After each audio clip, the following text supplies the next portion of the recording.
Oke, shalom semuanya. Tuhan Yesus memberkati ya. God bless. Nah, teman-teman, kita di penghujung minggu ini di sesi pertama part kelima untuk pembelajaran kisah Yakub dan Esau. Di mana yang beberapa saat yang lalu kita belajar bahwa ketika kita mendapatkan terang itu, kita berjalan menuju terang itu. Di awal pertama terang itu akan terbit di ufuk, di pagi hari, di timur, saudaraku. Sehingga kita berjalan menuju ke terang itu. Kalau boleh disamakan menuju ke matahari, pagi hari. Suasana masih adem, enak, hangat. Lalu kita ketika melihat ke belakang, kita lihat ada bayangan kegelapan di belakang. Di mana itu menceritakan tentang awal kita bertemu dengan Tuhan. Tuhan akan tuntun kita meninggalkan segala kesalahan di masa yang lalu yang kita perbuat. Diajarkan Tuhan, diberitahu Tuhan bahwa itu salah. Nah, di sini orang yang enggak betul-betul bertobat, sungguh-sungguh mendapatkan kasih mula-mula sama Tuhan, orang itu akan menimbang-nimbang, berpikir. Contoh, ada seorang pengusaha yang ketika mengalami kesulitan berusaha, meminta tolong mungkin saudara, istri, anak atau teman, di mana mendapatkan seorang hamba Tuhan, seorang pendeta. Lalu singkat cerita, didoakan, datang berdoa untuk pengusaha ini yang sedang kesulitan. Setelah didoakan, terjadilah namanya kelepasan dari kesulitan itu. Nah, pengusaha ini bersuka cita. Wah, doanya pendeta tokcer. Wah, perkataan pendeta tokcer. Nah, itu orang-orang yang masih baru seperti ini, dia masih pemikiran pola yang lama, disamakan dengan yang lain. Gitu. Sama dengan apa yang mereka kenal di dunia yang lain. Di masyarakat pada umumnya, orang-orang pinter, para peramal, dan sebagainya. Karena mereka belum kenal Tuhan. Nah, setelah itu diajak ke gereja, mau ke gereja. Bahkan sampai dibaptis mau. Setelah itu mulai masuk dalam pelajaran-pelajaran, khotbah-khotbah, pengajaran gereja di mana enggak boleh ini, enggak boleh itu, atau menyatakan bahwa itu salah, itu dosa. Loh, kan enggak bisa, kita dagang itu memang begini. Kita enggak bisa keluar dari cara ini karena memang masyarakat dunia seperti ini. Nah, ini tantangannya sudah. Bahwa yang selama ini sebelum mengenal Tuhan yang dia lakukan dalam berusaha, itu akhirnya ketemu firman Tuhan, berikan kaisar haknya kaisar. Kalau masuk ke bait Allah, Yesus bayar pajak, bayar pungutan bea yang ditetapkan oleh bait Allah. Oh, enggak bisa, kalau kita bayar pajak ya kita enggak punya untung. Nah, ketemu di sini saudaraku. Apa yang diperbuat yang lalu sebelum bertemu dengan Tuhan Yesus, sebelum didoakan, itu menjadi halangan dia. Karena dia sedang menghadap ke timur, ke ufuk matahari terbit. Terang itu pada dia enak ya, hangat ya, asik ya, tokcer ya. Nah, orang seperti ini akhirnya nggak mau ke gereja. Ketika perjalanan hidup dia, pola hidup dia, cara dia hidup, itu mendapat tantangan ditentang oleh Alkitab. Nah, sangat berbahaya ketika seorang hamba Tuhan kompromi dengan segala alasan, butuh waktu, harus begini, namanya itu bisa saja, tetapi lebih sulit orang kaya masuk dalam kerajaan Allah. Orang beruang ditulisnya oleh Yesus. masuk dalam kerajaan Allah. Kenapa? Karena memikirkan keberadaan uang. Sebagai contoh seorang pengusaha ini, yang Alkitab menetapkan aturan seperti gini, dan itu bertentangan dengan apa yang dia lakukan. Karena ya dunia memperlakukan seperti itu. Masuk lagi lebih dalam nih. Mulai jam 10 siang mulai terik, mulai panas. Sampai jam 11 mulai di atas kepala. Panas mulai terbakar kulitnya. Mulai menghadapi namanya ujian dan pencobaan. Harus tahan di bawah terik matahari. Saudaraku, mulai kelihatan bayangan dia yang salah. Kegelapan itu. Bahwa nggak boleh minum minuman keras, mabok-mabokan, nggak boleh booking perempuan, nggak boleh begini, pergaulan buruk merusakkan kebiasaan yang baik, nggak boleh merokok. Tadinya apa yang menjadi haknya kaisar, ini sekarang larangan. Panas saudaraku. Harus mengasihi istri. Harus menjadi contoh buat anak-anak. Harus bisa dihormati anak-anak. Panas saudaraku. Apa yang dia lakukan salah.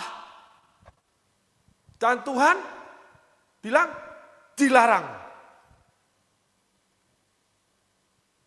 Harus melakukan begini.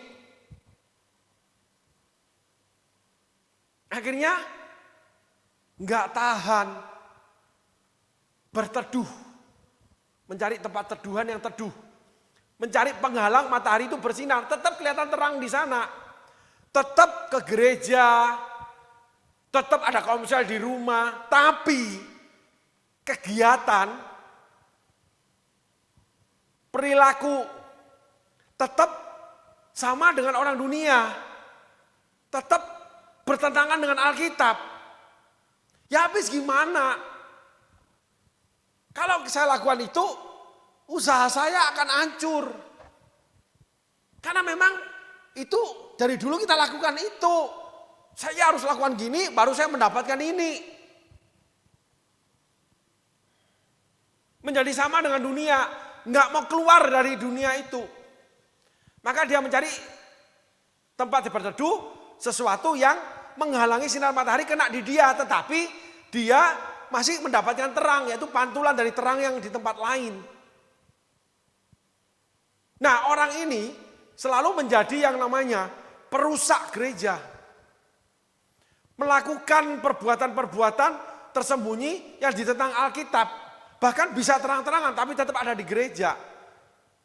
Sehingga selalu pendapat dia, ya nggak bisa begitu. Orang itu harus berhikmat. Ya selama masih di bumi, ya nggak bisa begitu. Kita ini bukan malaikat, nggak bisa begitu. Nah memang aturan dunia begitu, kita nggak bisa. Nah inilah suara-suara setan yang selalu ada. Kenapa? Suara-suara yang menentang larangan Alkitab, itu suara setan. Saudaraku, itu kebenaran. Karena matahari sedang terik banget, gosong. Nah kalau kita terus di bawah matahari pelan-pelan akan reda. Menjadi senja. Udara terus sampai tengah malam, sampai pagi dingin. Enak. Besok pagi ketemu lagi matahari di ufuk timur. Kalau kita terus menuju matahari, terus menjadi cycle. Life cycle. Yaitu habit hidup kita. Jadi bukan sering ya, harus ada tantangan selanjutnya, lebih dalam lagi, lebih kudus lagi, lebih melangkah, lebih benar lagi, lebih diperbaiki lagi, lebih punya hubungan lebih intim, lebih mengambil bagian pelayanan, lebih mengambil namanya jadi berkat, dan sebagainya. Dan itu akan menjadi tantangan, karena tetap kena gosong, tapi yang sama, lama-lama kulit jadi hitam. Karena setiap hari berjemur matahari. Saudaraku, dilihat orang tidak bagus, gosong. Nah, semakin dalam sama Tuhan, semakin tinggi nilai Alkitab dalam hidupnya, semakin tinggi kriteria rohani yang dia terapkan dalam hidup. Dan orang itu tidak disukai oleh orang-orang dunia. Karena jadi jelek penampilannya. Contoh, ya ikut Tuhan sih ikut Tuhan. Tapi ya kita harus dong, namanya kita punya, ya kita boleh dong begini. Apa salahnya sih? Ini kan punya kita pakai kan boleh. Padahal Tuhan ajarkan biji gandum itu harus mati dan bertumbuh dan berbuah. Harus mati lebih dulu. Mati keinginan, sangkal diri pikul salib. Harus malah merunduk seperti gandum yang berbulir banyak, berbuah banyak. Semakin rendah hati, semakin sabar, buah-buah roh kelihatan. Mengalami proses malah dipandang buruk sama dunia. Malah tidak terlihat hebat lagi. Malah diduga. Malah menghadapi masalah. Loh kan bener kan? Jadi setiap namanya gelombang, ketika musim hujan datang, ketika musim namanya badai itu ada, ujian buat imannya. Nah itu malah dihina. Kenapa? Karena tidak sama dengan mereka. Pada satu titik ini, yang namanya orang Kristen, anak-anak Tuhan, yang benar-benar makin dalam sama Tuhan, nggak ada rasa gengsi, rasa malu. Tidak ada yang namanya menjaga image. Malah semakin lama tampil makin apa adanya. Lu dulu gagah banget, sekarang kok begini sih? Dulu kan wah begini-begini, kenapa sekarang nggak mau? Dulu kita sama-sama beli ini beli itu, selalu ikut tren dan sebagainya. Lu jadi tua, lu jadi begini, lu jadi begini, lu jadi jelek. Lu jadi kelihatan miskin. Kenapa sih? Lu mesti dikit-dikit doa, tunggu tanya Tuhan. Nggak boleh sama Tuhan.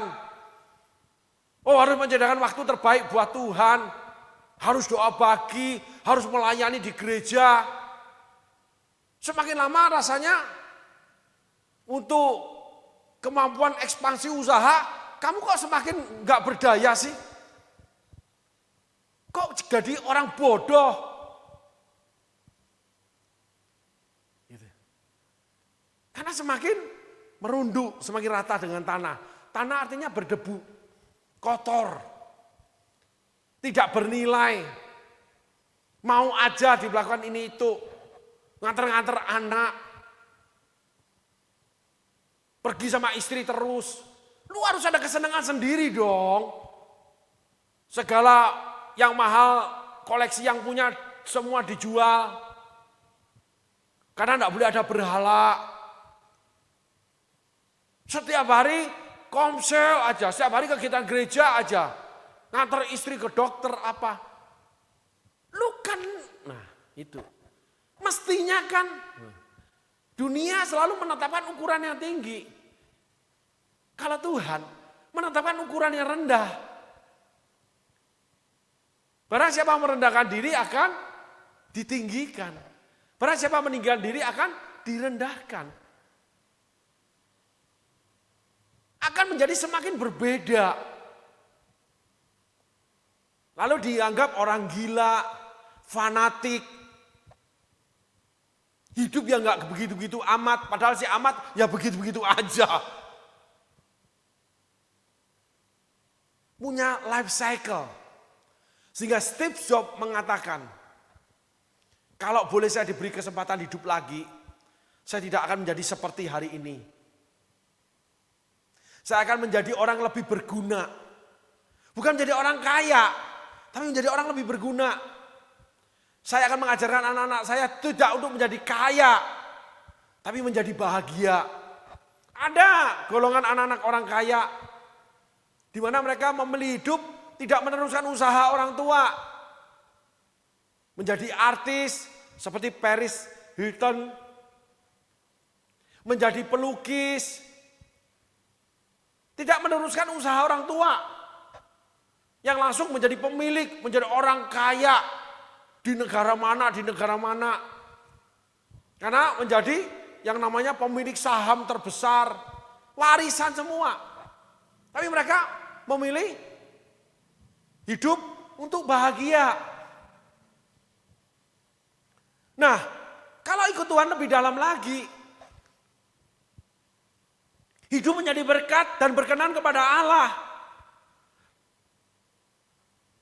Ketika matahari di belakang, melihat bayangan ke depan, iya ya, ternyata ini kurang bagus ya. Iya ya, ternyata ini jelek ya, ini gelap ya. Karena lihat jelas kegelapan bayangan dirinya. Sampai pada akhirnya senja. Nah, itulah pertumbuhan orang Kristen, di mana Tuhan selalu menyatakan kekurangannya dia. Musa dinyatakan kekurangan dia. Miriam memberontak. Yakub tetap melakukan kebiasaan yang lama, memainkan uang. Peranan uang itu sangat besar dalam hidup Yakub. Sehingga Yakub mengalami pemiskinan masa tuanya. Karena terjadi kelaparan di tanah Kanaan. Kenapa? Karena Yakub hidup dalam proteksi, dalam privilege. Orang-orang yang pandai mencari duit hidupnya sembarangan. Memakai uang sembarangan, hutang piutang sembarangan. Ketika terjadi masalah, akhirnya ada yang sampai mati bunuh diri, lompat dari apartemen lantai berapa. Ada yang lari membawa uang orang, utang gak bayar. Kenapa? Membangun image.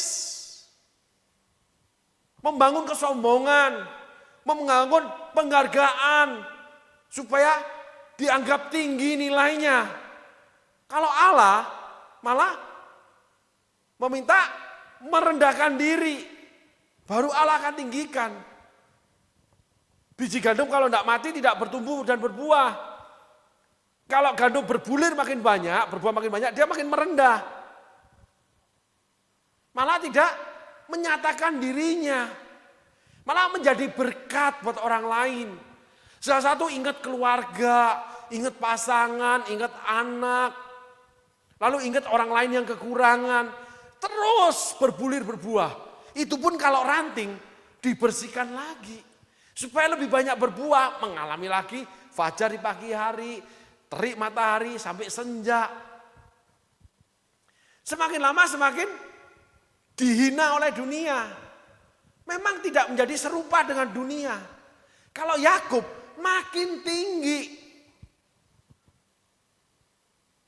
Sehingga tidak sempat memperbaiki kesalahan. Abraham makin tinggi. Ishak makin tinggi. Maka Esau dengan Yakub chaos. Ishak ketemu Ismail chaos. Hasil akhirnya kita tahu kebejatan tiga keluarga ini, anak-anak mereka. Yang cuman punya duit, tetapi di dalam hidupnya banyak melakukan kerusakan. Daud ketika menjadi raja, ketika udah meninggikan diri, tinggi hati, dia melakukan kerusakan banyak buat anak-anaknya. Saul membawa anak-anaknya mati di medan pertempuran. Saul membuat anaknya yang perempuan yang menjadi istri Daud menjadi tinggi hati sehingga menghina suami, menghina biji mata Allah, dibuat mandul. Gak punya anak. Semua karena ketinggian hidup. Yaitu lalang. Demikian juga orang-orang rohani yang bicara Tuhan semua. Tetapi melangit, lalu terkena angin, nggak punya pendapat sendiri. Yang penting cuan, yang penting jemaat banyak, yang penting dapat duit banyak, yang penting ibadah makin besar, yang penting bangunan makin mewah, yang penting makin banyak cabang. Kualitas buahnya tidak pernah dikerjakan. Yang penting buat ibadah, jemaat banyak, datang ribuan. Jemaat salah enggak pernah tahu, nama aja enggak tahu, kenal juga enggak. Itulah kelemahan gereja mega church. Seperti yang namanya menaburkan makanan ikan di lautan yang luas. Enggak lihat ikan mana yang makan. Tidak secara pribadi ke pribadi. Itulah kelemahan mega church. Tapi banyak orang menyukai itu karena tidak terlihat kesalahannya dia. Tidak terlihat, tidak diketahui dia itu menerima penyataan Tuhan atau tidak. Yang penting datang ibadah selesai. Demikian juga orang-orang yang dengan tinggi hati menempatkan diri pelayanan yang besar. Akibat perbuatannya tidak pernah mau peduli. Yang penting saya sudah melayani. Buah pelayanannya tidak pernah diketahui. Itulah Petrus di mana menyembuhkan orang sakit dari bayangannya. Berkhotbah 5.000 orang bertobat. Tapi penyelesaian pertumbuhan rohani nggak pernah tahu. Kalau Paulus tidak, satu persatu dia kerjakan. Lalu dia balik lagi keliling, nengok. Bahkan berdiam sampai ada yang 2 tahun. Menjaga namanya pertumbuhan daripada tanaman yang ditanam di pelataran milik Allah. Sehingga surat dia terhadap Korintus, wah, keras. Dia tegur jemaat Korintus. Yakub yang penting kaya. Sehingga Yakub semakin kaya. Sehingga dia pakai nilai uang untuk berdamai dengan kakaknya. Semuanya dinilai dengan namanya yang dimiliki. Mobil harus paling bagus. Mobil harus saya beli.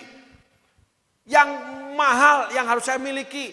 Membutuhkan pengakuan dunia, membutuhkan pengakuan manusia. Udah jatuh orang rohani itu. Nggak mungkin dia mencari perkenan Allah.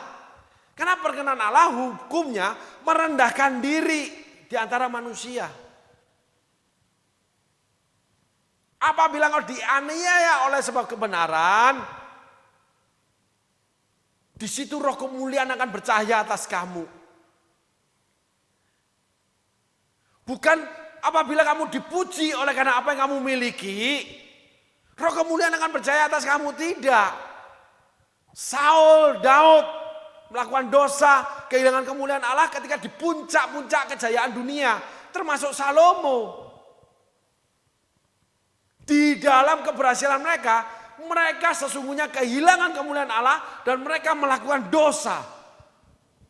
Sehingga Saul masuk neraka, Daud hidup dalam hukuman Tuhan. Salomo hampir masuk neraka dia. Karena menyembah dewa-dewi Kanaan. Bahkan uangnya berkat Tuhan dipakai buat membangun rumah-rumah berhala. Dari istri-istrinya, yaitu kesukaan dia. Ketika kita diangkat Tuhan, diberkati Tuhan, mengumbar kesukaan kita, kita sesungguhnya udah mengikuti langkah Salomo. Ketika kita menang terus bisnis atau pelayanan, sesungguhnya kita mengikuti Saul. Kalau kita tidak mentaati perintah Tuhan. Kalau kita terus menang dalam pertempuran hidup, tapi dengan sengaja kita melakukan kejahatan, sesungguhnya kita mengikuti langkah Daud. Kalau kamu tetap berdoa. Maka Daud hidup dalam hukuman, mati dalam sakit. Sehingga dia harus menentukan penerus tatanya Salomo ketika dia sakit. Batseba menghadap, Nabi Nathan menghadap. Tidak ada selimut yang bisa membuat dia hangat. Sampai dicari manusia. Tuhan buat hukuman sampai Daud benar-benar tidak melakukan yang jahat. Di puncak-puncak kehidupan. Yakub di puncak kehidupannya dibuang ke Mesir. Ketika tanah Kanaan menghadapi kelaparan, uangnya Yakub udah nggak ada lagi. Harus ditolong oleh Yusuf. Dipelihara oleh Yusuf. Orang terkaya bisa menjadi pengungsi. Itulah jalan-jalan Tuhan, cara-cara Tuhan, saudaraku. Yang dimulai Yakub itu mencari kekayaan dengan cara yang licik terhadap Laban. Di mana kita jumpai di sesi pertama ini, Yakub itu ketika berhadapan dengan Esau, dia menipu Esau, mendapatkan hak kesulungannya. Lalu dia disarankan ayah ibunya lari ke rumah saudara ibunya, Laban. Yakub lari dalam ketakutan. Ketika bertemu dengan namanya anaknya Laban, langsung baik-baik. Bahkan memberi minum kambing domba. Langsung bermuka manis. Karena membutuhkan sesuatu. Langsung bersikap rohani karena membutuhkan Tuhan. Minta konseling. Minta didoakan. Tapi ketika Tuhan minta keluar dari kejahatan, nggak mau. Tetap melakukannya, itu Yudas. Sampai melayani Tuhan loh. Sehingga kita sampai titik yang 4 kemarin, bagaimana Yakub langsung menangis dengan keras memeluk Rahel. Oh enggak kenal. Orang karena butuh. Seringkali orang datang ke Tuhan, datang ke gereja itu sepertinya wow. Bela-belain. Wah kayaknya gimana gitu. Tapi ketika matahari mulai terik, dia mencari perteduhan. Ketika bayangan gelap sudah dia temui, dia mulai menyimpang, tidak menuju timur, dia menuju ke barat. Dia menuju ke utara atau ke selatan atau ke tenggara. Kenapa? Kalau kita ke utara, bayangan di sini kita tidak lihat. Tidak mau diperbarui. Tidak mau melihat kegelapan dalam dirinya. Enggak apa-apa, enggak masalah. Enggak mau memperbaiki bahwa itu salah. Kekeh. Seperti Yakub kekeh mau dengan Rahel. Jadi segala sesuatu ya diterjang aja. Tetap ibadah. Tetap melayani Tuhan. Tapi perbuatannya dosa tetap dilakukan. Ketemu namanya spirit Yudas. Saudaraku. Sehingga kita temui yang pertama perbuatan Yakub, spirit Yakub. Itu memeluk Rahel terus menangis dengan keras.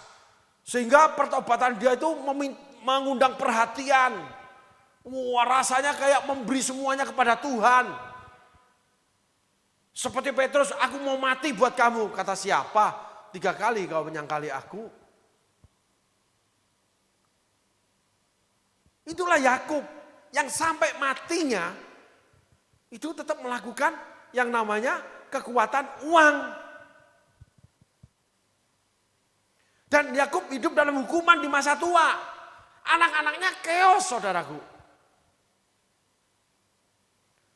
Yang diawali dengan Yakub ketika mendapatkan yang dibutuhkan, ketika dia tidak aman, baiknya luar biasa. Mengundang sesuatu yang orang berdosa, wow. Menangis dengan keras, memeluk Rahel. Sama Tuhannya kayak gimana, ke gereja terus, ngikutin pastor terus. Pada satu titik, dia akan berbalik. Itu Yakub. Tetap melakukan yang lama, tetap mengingini yang lama. Tetap sebagai si penipu, bukan menjadi Israel, tidak. Gitu saudaraku. Itu kita mengawali Yakub dengan hal ini. Tolong firman-Nya ditayangkan.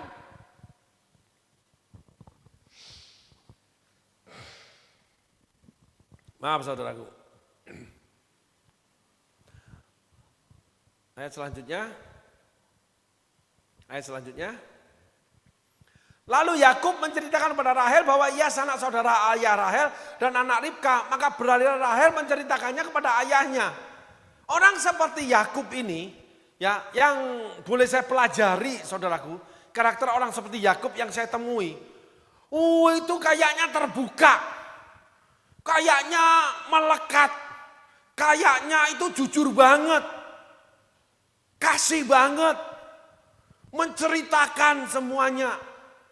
Tapi sebenarnya yang dia ceritakan kesulitan dia. Dia tidak menceritakan kejahatan dia. Sehingga ketika seseorang meminta konseling, dia selalu menceritakan kesulitan dia. Dia tidak mengakui kesalahan dia. Apalagi kalau sudah jelas-jelas dikasih tahu. Salah itu Pak. Nggak bisa. Kan seperti ini. Dia punya alasan. Itu spirit Yakub. Yang dimulai dari nenek moyangnya Adam dan Hawa. Perempuan yang kamu beri ini. Orang tipe seperti ini selalu menyalahkan pasangan, menceritakan keburukan pasangan. Dia sendiri tidak pernah menceritakan keburukan dia. Ada sebuah pasangan saudaraku. Di mana suami istri itu saling mencuri uang dari hasil perusahaan yang mereka dirikan. Saling mengambil uang saudaraku. Akhirnya mereka berpisah. Suami terlihat salah di mata umum padahal istri ini banyak salah juga. Yang tidak dia buka depan umum. Banyak orang berpenampilan malaikat saudaraku. Padahal di dalamnya setan semua itu saudaraku. Itu benar. Karena sang istri itu banyak hal yang dia lakukan. Kecurangan, keculasan, perselingkuhan. Semuanya saudaraku. Yang menentang Alkitab dia sembunyikan. Tapi di depan orang lain seperti malaikat. Sehingga sang suami itu salah aja. Bahkan masa lalu sang istri itu tertutup rapi saudaraku. Tidak terbuka. Tapi sebagai orang yang berpengalaman. Banyak orang-orang bijaksana itu bisa melihat. Kayaknya enggak begini deh. Memang sih salah. Memang ini rumit, memang suami ini begini. Tetapi sebenarnya enggak begitu sih. Ada sesuatu yang aneh di perempuan ini. Kecuali orang yang belum punya pengalaman yang mudah dipengaruhi saudaraku. Banyak orang seperti itu. Tapi pada titik akhir terbuka juga ketika perilakunya diterangi oleh firman Tuhan. Dan dia berontak, enggak mau. Dia lebih mengutamakan uang. Dia lebih mengutamakan dirinya. Terlihat awalnya itu tidaklah demikian, saudaraku.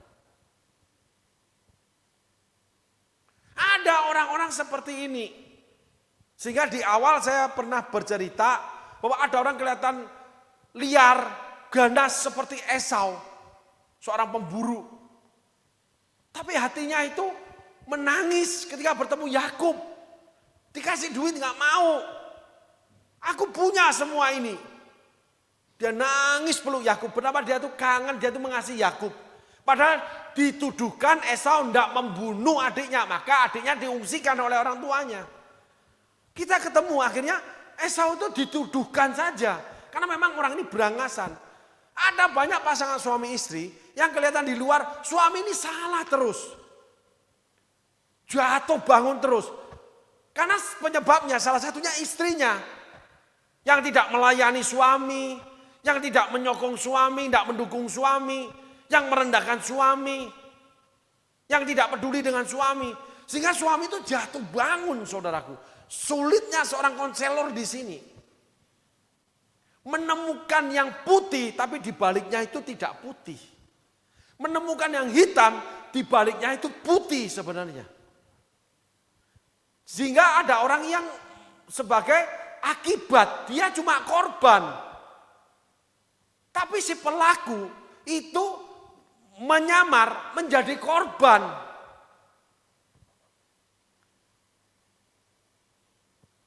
Jadi ada banyak orang yang berpenampilan dia itu korban. Tapi sebenarnya dia pelakunya yang mengorbankan orang lain. Contoh, saudaraku.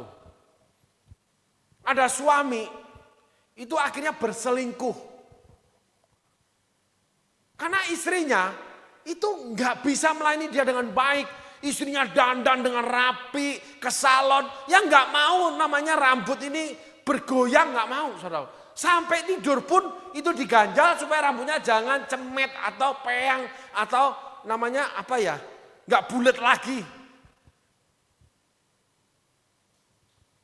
Sedang suaminya ini punya yang namanya libido seksual, daya seksual yang tinggi. Bisa karena hormonal, karena keturunan. Bisa karena masa lalu, di mana di sana ada luka batin, ada yang namanya hal-hal yang saru waktu kecil. Sebagai contoh, saya pernah melayani seorang wanita cantik yang berbicara terus terang ketika di ruangan konseling. Setiap kali saya dekat laki-laki dalam jarak 1 meter, saya pasti nafsu pingin melakukan hubungan seks. Dan gembalanya yang membawa wanita muda ini cantik. Ketika digali-gali keluarlah yang namanya dia pernah melihat ayahnya telanjang. Jadi ada orang-orang itu yang melayani di gereja, tapi di dalam itu banyak masalah yang menyeret dia ke dosa. Tetapi akan menjadi semakin rumit ketika orang lain itu dijadikan korban. Akhirnya suami ini menjadi suami yang kok berselingkuh terus. Nah ini rumitnya. Jelas-jelas yang salah itu nyata, yang benar itu nyata secara kasat mata. Tetapi ketika di konseling terbukalah. Habis gimana, Pastor? Namanya singa itu kalau lapar, kucing aja dimakan. Kalau kenyang, rusa lewat dia diam. Ya gimana, Pastor? Lalu cerita bla bla bla bla. Dia cerita keberadaan dia, jeleknya dia. Yang istri nggak pernah mau peduli, ya nggak bisa dong. Kita kan wanita punya harga diri. Gua kan pingin tampil cantik, tampil hebat. Saya kan punya karir, saya sebagai presidir, saya sebagai ini. Iya kamu enak, pekerjaanmu beda. Ada yang seperti itu saudaraku. Orang kaya, pasangan yang kaya. Suaminya itu penampilannya sederhana. Oh istrinya penampilannya itu saudaraku. Akhirnya suaminya punya will. Dan banyak persoalan lainnya. Bagaimana akhirnya suami jatuh cinta ke wanita lain. Saya tidak bela suami ya. Itu juga terjadi pihak wanita yang selingkuh ya saudaraku. Beberapa bagian pelayanan saya itu dalam konseling saudaraku. Nah, di mana yang namanya wanita ini, saudaraku, bisa mampu menyediakan yang dibutuhkan oleh laki-laki. Pasangan laki-laki itu punya keputusan harga sendiri. Sorry ya, aku enggak bisa masak ya. Sorry ya, aku pagi enggak mau masak ya. Sorry ya, aku begini ya. Semua dibatasi. Sehingga ketika suami menjumpai seseorang yang menyediakan makan, yang mengerti. Akhirnya suami menikah dengan perempuan yang bisa melayani dia. Itu terjadi di salah satu pejabat negeri tinggi Indonesia yang anak Tuhan. Istrinya orang ternama, punya karir. Tapi menikah dengan orang biasa yang melayani dia. Ketika di penjara, bajunya dicuci. Diambil, dicuciin, dibawa pulang. Bagaimana menemani? Sedangkan istrinya sibuk dengan hal-hal di mana karir dia, perusahaan dia. Nah ribetnya di sini. Kita mengatakan yang laki yang salah. Tapi banyak juga perempuan yang nggak bisa diberitahu, nggak bisa diperbaiki. Saya punya seorang teman hamba Tuhan full timer. Kehidupan mereka sebetulnya biasa-biasa. Penyakit dosa itu menyangkut siapa aja. Tapi istrinya orang yang menjaga wibawa. Padahal orang biasa-biasa. Jadi kalau tidur rambut itu tidak boleh goyang. Sang suami awalnya itu seseorang yang ya normal anak muda yang punya kenakalan. Pada suatu kali, ini full timer saudaraku. Di gereja besar, dia ngomong sama saya, Rem, gue jatuh nih. Dia bertemu dengan seseorang anak muda, di mana akhirnya saling gayung bersambut. Beliau sudah meninggal, saudaraku, sudah meninggal. Jadi chaos punya hubungan dengan wanita ini. Saya juga punya teman di mana istrinya minta ampun, saudaraku. Segala sesuatu harus wah. Suaminya bekerja setengah mati walaupun punya sedikit harta. Sehingga sang suami mengeluh. Aduh Pak, kalau istriku ini masa minta ini? Masa saya harus keluarkan duit untuk keluarganya begini? Masa saya harus beli ini untuk adik-adik dia? Merasa diberikan beban tanggung jawab yang berlebih. Mbok ya beli ini aja, wong ya dari keluarga sederhana. Kenapa sih mesti dibeliin mobil mewah? Kenapa sih harus kalau berobat tuh ke luar negeri? Karena uangnya di saya yang dimintain keluar duit. Suami ini bukan tidak rela, karena ada kebutuhan yang lebih besar untuk anak-anak dia masih kecil-kecil. Tapi istri gak peduli. Suami maju dikit, minta mobil yang harga sekian. Membuat suami kecewa. Akhirnya ada orang-orang yang sederhana, yang di dalam pekerjaan yang dekat, yang orang itu punya yang namanya keputusan diri yang kuat. Yang enggak malu kalau dia orang sederhana, dia bekerja keras, membuat suami punya perhatian khusus. Karena orang ini kok beda ya? Enggak merongrong, diberi pun enggak mau. Malah menopang pekerjaan saya. Malah membuat support saya. Malah melakukan pekerjaan yang baik membuat saya beruntung. Akhirnya matanya mulai melirik orang ini. Dan sebagainya, saudaraku. Saya tidak bicara tentang perempuan karena saya bukan perempuan. Banyak laki-laki juga, sedikit aja. Saya memiliki seorang teman yang full timer. Tiba-tiba pelayanan diberkati Tuhan. Istrinya itu selalu dimurahkan. Tapi kalau buat pribadinya, waduh yang mahal-mahal. Yang hobi makan-makan terus, yang hobi mobil beli mobil terus. Tapi istri nggak pernah diberikan yang setara mahalnya. Sehingga istri akhirnya ada orang berbuat baik kepada dia. Melirik, akhirnya mereka berselingkuh saudaraku.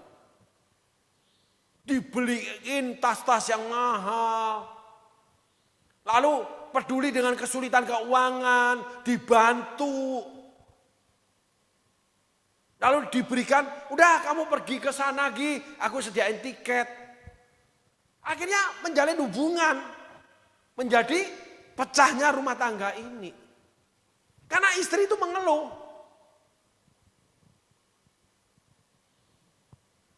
Bahwa dia tidak mendapat apa-apa.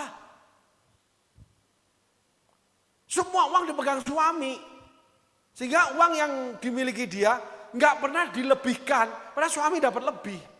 Akhirnya ada orang memberi lebih, terpincutlah dia, sehingga rusaklah rumah tangga ini. Berpisahlah mereka. Nah, hal-hal begini ini yang disalahkan yang berselingkuh. Saya enggak pro selingkuh, saudaraku, tidak. Tapi seseorang ketika pandangannya tercuri orang-orang lain, berarti ada pintu yang masuk di mana orang ini sengaja atau tidak sengaja mencuri hatinya untuk melihat dia. Yaitu pintu ketidakpuasan, pintu diperlakukan buruk, dan sebagainya. Nah, hal-hal beginilah yang merusak rumah tangga. Itu juga terjadi dalam kehidupan rumah tangga Yakub dengan Rahel dengan Lea. Akhirnya Yakub memuji Lea, tidak memuji Rahel. Yakub jatuh cinta sama Rahel. Berjuang 14 tahun tuh Rahel, Lea pertama tidak dipedulikan. Oleh karena kesabaran ketekunan Lea, selalu Lea datang sama Tuhan. Waktu itu boleh punya istri lebih dari satu ya saudaraku, sekarang nggak boleh. Maka Yakub memuji Lea, memarahi Rahel, membuat Rahel putus asa, marah dia. Rahel dibekali dengan namanya cantik, buat Yakub jatuh hati. Yakub akhirnya dia terkena konflik rumah tangga karena mengingini Rahel. Itulah dilematik daripada kehidupan rumah tangga Yakub, kehidupan Yakub. Lalu masa tuanya menjadi miskin. Kenapa? Karakternya tidak berkembang. Mentalnya tidak berkembang. Mencari perteduhan, lalu berjalan sendiri. Allah ada di timur, dia menuju ke tenggara, menuju ke utara, menuju ke selatan. Gak peduli dengan harus memperbaiki diri, merenungkan. Kurenungkan firman-Mu siang dan malam. Apalagi bertanya kepada Allah. Jadi keinginan dia dikejar terus. Karena memang pada awalnya mencari Tuhan karena punya keinginan, bukan ingin Tuhan. Ingin Tuhan pulihkan, ingin Tuhan luputkan, ingin Tuhan berkati. Bukan pribadi Tuhannya. Masuk menjadi jemaat gereja, melayani di gereja. Bukan karena Tuhannya, bukan karena pribadi pemimpinnya. Tapi karena gereja itu mega church. Menjadi jemaat mega church itu punya kebanggaan. Lalu mengikuti pastor itu punya kebanggaan, bahkan dikenal oleh pastor itu punya kebanggaan. Punya nomor teleponnya pastor yang terkenal aja udah bangga. Itu namanya tidak menuju kepada terang firman Tuhan. Enggak. Itu punya keinginan di mana kita berbelok dari terang firman Tuhan. Sehingga orang-orang seperti ini tidak pernah tahu apa yang salah dia perbuat. Untuk masa depan dia. Untuk apa yang harusnya hari ini dia lakukan.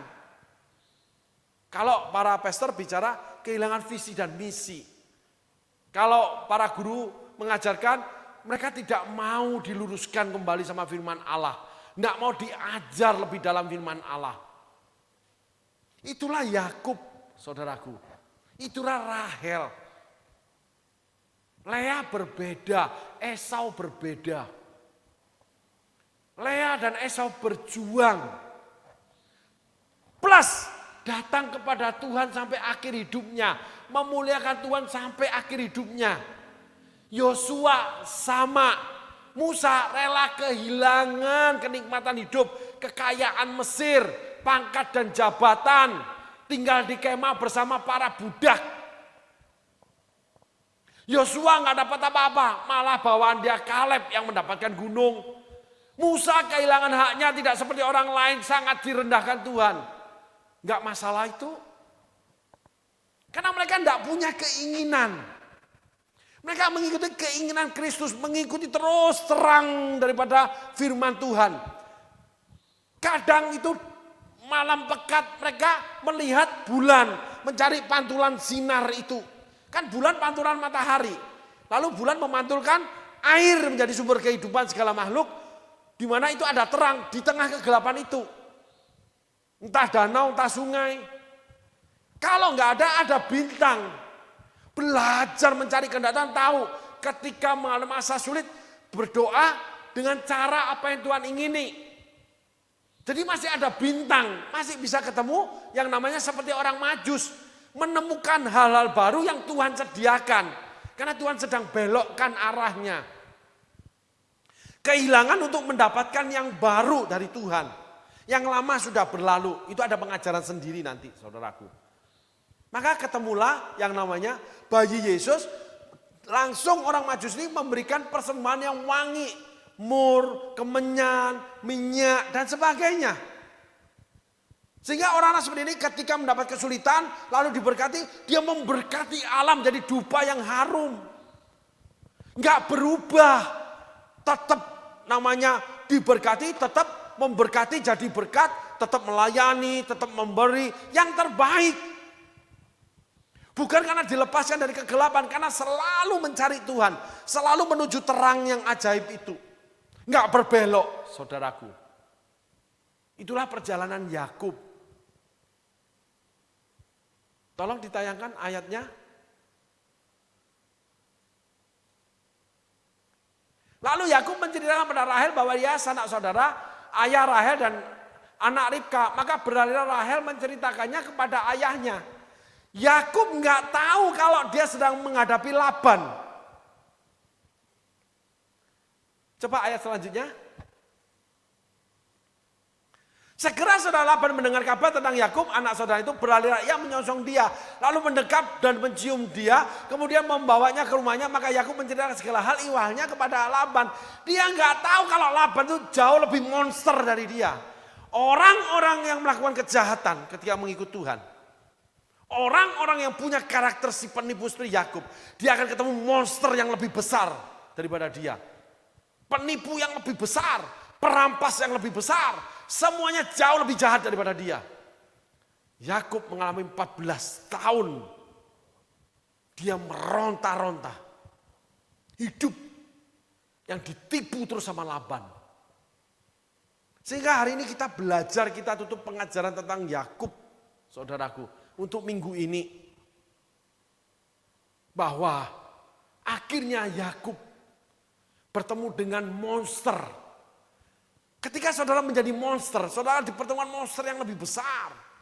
Saudara yang kejahatan saudara lakukan, itu akan dikembalikan Allah dengan berlipat ganda. Monster yang lebih besar. Hidup Yakub 14 tahun dirampas sama Laban, ditipu diberikan Lea, luput dari perjanjian. Terang-terangan dikasih Lea. Dia menipu kakaknya dengan namanya papanya, dengan yang namanya bulu daripada Esau, dan sebagainya. Bau daripada Esau. Tetapi dia mengalami terang-terangan ketika mestinya patut mendapatkan upahnya, mendapatkan tujuannya, itu dirampas, ditipu, ditendang, suruh kerja lagi. Dia menjadi budak dari keinginan dia. Karena pemilik daripada yang dia ingini, itu monster lebih besar dari dia. Banyak sekali anak-anak Tuhan mengalami ini. Banyak sekali juga hamba Tuhan mengalami seperti ini. Karena ada bayangan gelap di dalam diri mereka, yang mereka harus tetap berjalan menuju pada terang yang ajaib, supaya bayangan gelap itu cuma menjadi bayangan. Yaitu kita menyangkal diri, memikul salib, lalu belajar melakukan firman, memperbaiki diri. Sehingga kita akan menjadi berkat, kita akan punya buah-buah Roh Kudus, karakter-karakter yang indah. 9 buah Roh Kudus, dari kasih sampai penguasaan diri.